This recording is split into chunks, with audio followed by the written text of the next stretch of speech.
Reading by Bologna Times. Something Will Turn Up by David Mason. You Mr. Rapp? Stanley Rapp blinked, considering the matter. He always thought over everything very carefully. Of course, some questions were easier to answer than others. This one, for instance. He had very few doubts about his name. Stanley Rapp said. Yes, yes. He stared at the bearded young man. Living in the village, even on the better side of it, one saw beards every day, all shapes and sizes of beard. This one was not a psychoanalyst beard, or a folk singer beard, not even an actor beard. This was the scraggly variety, almost certainly a poet beard. Mr. Rapp, while holding no particular prejudice against poets, had not sent for one. He was sure of that. Then he noticed the tool case in the bearded young man's hand, lettered large, Lightning Service TV Hi-Fi. Oh, Stanley said, nodding. You're the man to fix the TV set. You know it, Dad, the young man said, coming in. He shut the door behind him and stared around the apartment. What a wild pad. Where the idiot box, hey? The pleasantly furnished, neat little apartment was not what Mr. Rapp had ever thought of as a wild pad. But the village had odd standards, Mr. Rapp knew. Chacun a son goût, he had said, on moving into the apartment 10 years ago. Not aloud, of course, because he had only taken 1 year of French, and would have never trusted his accent. But chacun a son goût, anyway. The television set, Mr. Rapp said, translating. Oh, yes. He went to the closet door and opened it. Reaching inside, he brought out an imposingly large TV set mounted on a wheeled table. The bearded repairman whistled. In the closet, the repairman said admiringly. Crazy. You go in there to watch it, or you let it talk to itself? Oh, well, I don't exactly watch it at all, Mr. Rapp said a little sadly. I mean, I can't. That's why I called you. Lightning's here, have no fear, the bearded one said, approaching the set with a professional air. Like in the closet, hey? He bent over the set appraisingly. I thought you were a square, Pops, but I can see you're... Hey, this is like too much. Man, I don't want to pry, but why is this box upside down? I wish I knew, Mr. Rapp said. He sat down and leaned back, sighing. This was going to be difficult, he knew. He had already had to explain it to the last 3 repairmen, and he was getting tired of explaining. Although he thought, somehow, that this young man might understand it a little more quickly than the others had. I've had a couple of other repairmen look it over, Mr. Rapp told the bearded one. They gave up. Dilettantes, commented the beard. Oh, no, Mr. Rapp said. One of them was from the company that made it, but they couldn't do anything. Let's try it, the repairman said, plugging the cord into a wall socket. He returned to the set and switched it on, without changing its upside-down position. The big screen lit almost at once. A pained face appeared, with a large silhouetted hammer striking the image's forehead in a rhythmic beat. Immediate relief from headache, a bland voice said, as the pictured face broke into a broad smile. The repairman shuddered and turned down the sound, staring at the image with widened eyes as he did so. Dad, I don't want to bug you, the repairman said, his eyes still on the screen. Only, look, the set is upside down, right? Right, said Mr. Rapp. Only the picture... The repairman paused, trying to find the right phrase. I mean, the picture's flipped. Like it's wrong side up, too. Only right side up now." "Exactly," said Mr. Rapp. "You see, that's the trouble. I put the set upside down because of that." "Cool," the repairman said, watching the picture. "I mean, so why worry? You got a picture, right? You want me to turn the picture around? I can do that with a little fiddling around inside the set. Uh-oh, Dad, something's happening." The repairman bent closer, staring at the picture. It was now showing a busty young woman singer, her mouth opened, but silent, since the sound was turned down. She was slowly rotating as Rapp and the bearded repairman watched, turning until her face, still mouthing silent song, hung upside down on the screen. "It always does that," Rapp said. "No matter which way I put the set, the picture's always upside down." "No, man," the repairman said pleadingly. "Look, I took a course. I mean, the best school, you dig? It don't work that way. It just can't." "It does, though," Rapp pointed out. And that's what the other repair people said, too. They took it out and brought it back, and it still did it. Not when they had it in their shops, but the minute it came back here, the picture went upside down again. "Wow," the repairman said, backing slowly away from the set, but watching it with the tense gaze of a man who expected trouble. After a minute he moved toward it again, and took hold of the cabinet sides, lifting. "I don't want to put you down, Pops," he said, grunting. "Only I got to see this. Over she goes." He set it down again, right side up. The picture, still the singer's face, remained in a relatively upright position for another moment, and then slowly rolled over, upside down again. "You see," Mr. Rapp said, shrugging, "I guess I'll have to buy another set. Except I'd hate to have it happen again. And this one did cost quite a lot." "You couldn't trade it in either," the repairman agreed. "Not to me, anyway." Suddenly he snapped his fingers. "Hey now, sideways?" "You mean on its side?" "Just for kicks." The repairman gripped the set again. "On the side." He set the cabinet down on one side and stepped back to regard the picture again.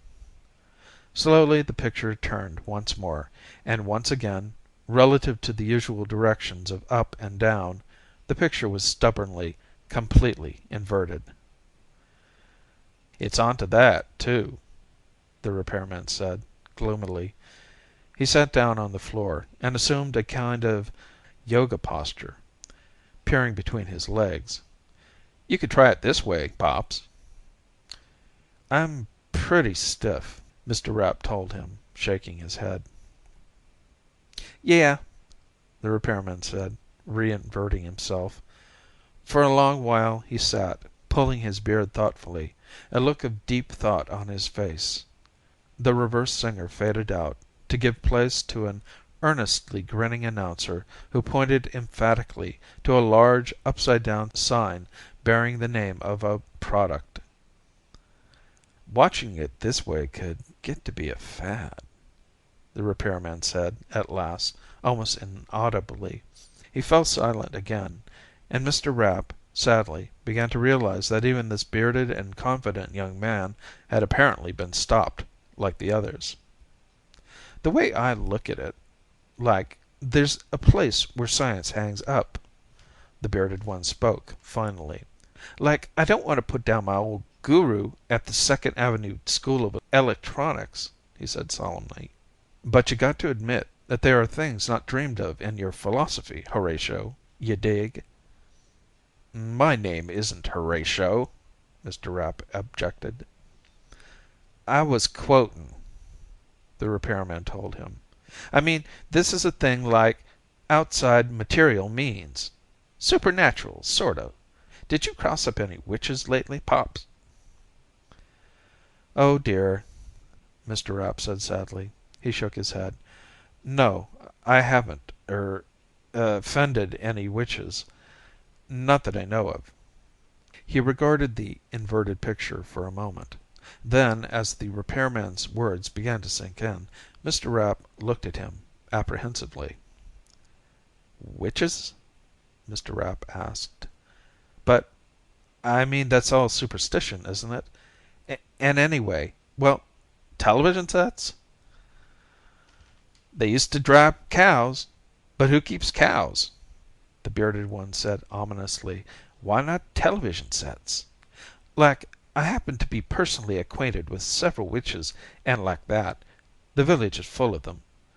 However," he rose and stalked toward the set, his eyes glittering in a peculiar way. "You're a lucky one, Daddy-O. Back in my square days I did some reading up on the hook-ups between poetry and magic. Now I'm a poet. Therefore, and to wit, I am also a magician. On this hang-up I'm going to try magic. Electronics won't work, that's for sure."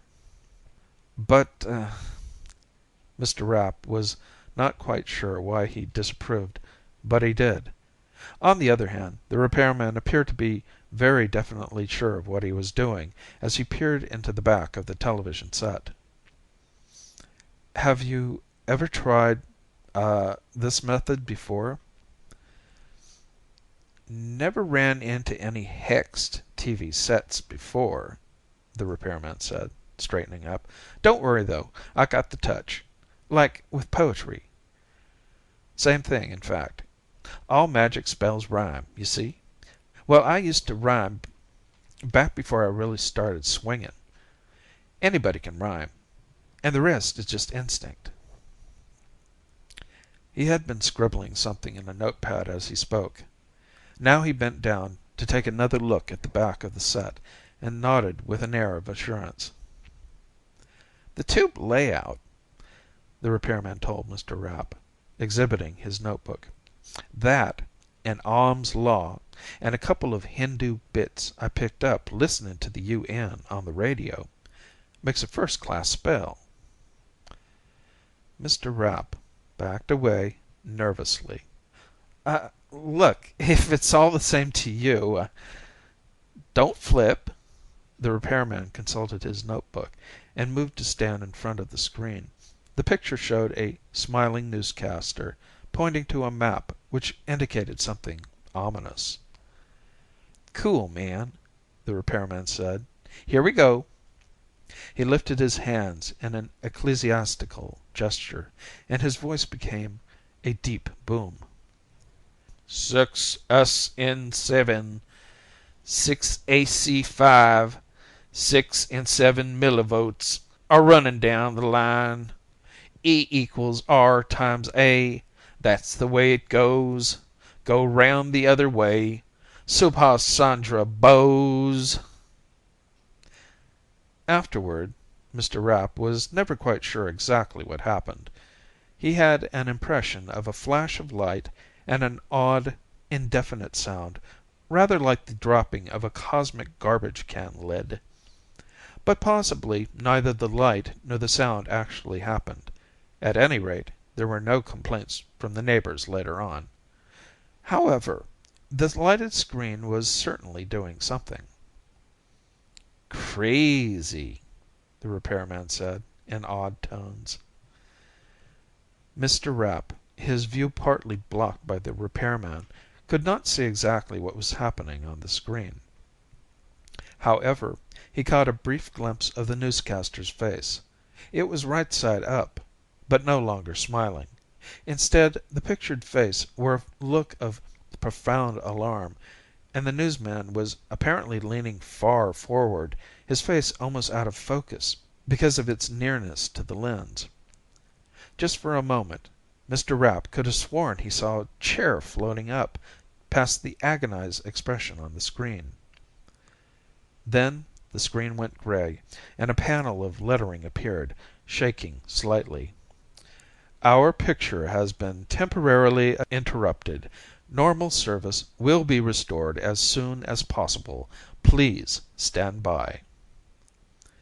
"I was going to give you a bill," the repairman said. Or maybe we better just charge it up to customer relations. The letters remained steady on the screen, and Mr. Rapp studied them. They were right side up. You fixed it, Mr. Rapp said, a little uncertainly. I mean, it's working. I ought to pay. I goofed, the repairman said. He picked up his tools and moved toward the door. Like, I won't mention it to anybody if you won't. But I goofed all right. Didn't you see the picture? But whatever you did, it worked, Mr. Rapp said. The picture's right side up. I know, the repairman said. Only somewhere there's a studio that's upside down. I just goofed, Pops, that's all. He closed the door behind him, leaving Mr. Rapp still staring at the immobile right side up message on the glowing screen.